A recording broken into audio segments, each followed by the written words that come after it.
અમદાવાદ મહાનગરપાલિકાએ પ્રી-મોન્સૂન કામગીરી માટે બેઠક બોલાવી છે ત્યારે વિપક્ષે આ બેઠક પર સવાલ ઉઠાવ્યા છે। અમદાવાદ મહાનગરપાલિકાના વિપક્ષ નેતા શહેજાદ ખાન પઠાણે સત્તાધારી પાર્ટી પર પ્રહાર કરતા કહ્યું કે એએમસીની પ્રી-મોન્સૂન કામગીરીને નાટક સમાન ગણાવી છે। અમદાવાદમાં માત્ર 950 કિલોમીટરના રસ્તામાં સ્ટ્રોમ વોટર લાઇન છે અને અમદાવાદમાં 19 વર્ષથી ભાજપનું શાસન છે। આમ છતાં શહેરના 60 થી 70% વિસ્તારમાં સ્ટ્રોમ વોટર લાઇન નથી। આ કામ માટે 6 મોટી કંપનીને કોન્ટ્રાક્ટ આપીને કરોડો રૂપિયાનો ખર્ચ કરવામાં આવ્યો છે, છતાં સ્થિતિ ઠેરની ઠેર જોવા મળી રહી છે, જેથી સત્તાધારી પક્ષની આ બેઠક માત્ર ને मात्र नाटक गणावવામાં આવી છે।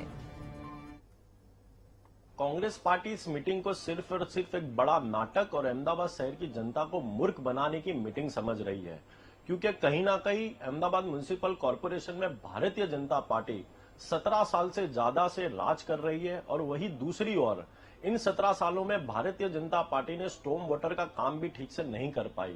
उदाहरण के तरीके से 3600 किलोमीटर के रोड अहमदाबाद शहर में है, जिसमें सिर्फ और सिर्फ 950 किलोमीटर पर ही स्टॉर्म वाटर की लाइन डाली गई है। कहीं ना कहीं ये बताता है कि अहमदाबाद शहर के 60 से 70% विस्तार ऐसे है जहां पर स्टॉर्म वाटर लाइन ही नहीं है। एक तरफ स्टॉर्म वाटर लाइन का कोई इंफ्रास्ट्रक्चर नहीं है, तो प्री मॉनसून मीटिंग के नाम पर अहमदाबाद शहर की जनता को मूर्ख बनाया जा रहा है। વધુ માહિતી સાથે સંવાદદાતા દીપક જોડાઈ ગયા છે। દીપક, અમદાવાદ મહાનગરપાલિકાએ પ્રી મોન્સૂનની કામગીરી માટે બેઠક બોલાવી છે, એટલે કે પ્રી મોન્સૂનનો પ્લાન તૈયાર છે, પરંતુ વિપક્ષે અનેક પ્રહારો કર્યા છે। બિલકુલ જે પ્રકારે દર વર્ષે અમદાવાદ શહેર ચોમાસાની અંદર ક્યાંક પાણીમાં અટવાતું હોય તેવું લાગે છે।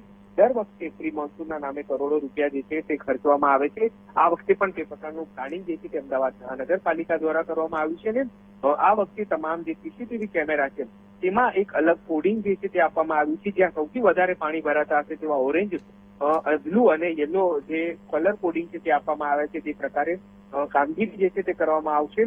સાથે જ જે સ્થળો છે 130 જેટલા તે આઈડેન્ટિફાઈ કરી અને તે જગ્યા પર વધારે કામગીરી થાય તે માટે કામ જે છે તે કરવામાં આવ્યું છે। ત્યારે આ તમામ પ્રી મોન્સૂન કામગીરી છે પ્લાનિંગ કરવામાં આવ્યું છે, તેની સામે વિપક્ષે જે છે તે મુદ્દો ઉઠાવ્યો છે કે તેમના દ્વારા કામગીરી જે છે તે માત્ર નાટક છે। જે પ્રકારે 3600 કિલોમીટરના જે રસ્તાઓ છે તેમાં 950 કિમીની જ સ્ટોર્મ વોટર લાઇન છે, સાથે જ ડિસલ્ટિંગ કામ કરવામાં આવતું હોય છે ગટરનું, તેમાં પણ કરોડો રૂપિયા ખર્ચવામાં આવ્યા છે। પરંતુ અમદાવાદ શહેર જયારે ચોમાસું દરમિયાન વરસાદ પડતો હોય છે ત્યારે પાણીમાં અટવાતું હોય છે, એટલે કે માત્ર આ કામગીરી જે છે તે નાટકની છે, તેવા વિપક્ષ દ્વારા આક્ષેપ કરવામાં આવ્યા છે। જી આભાર દીપક, વિગત આપવા બદલ।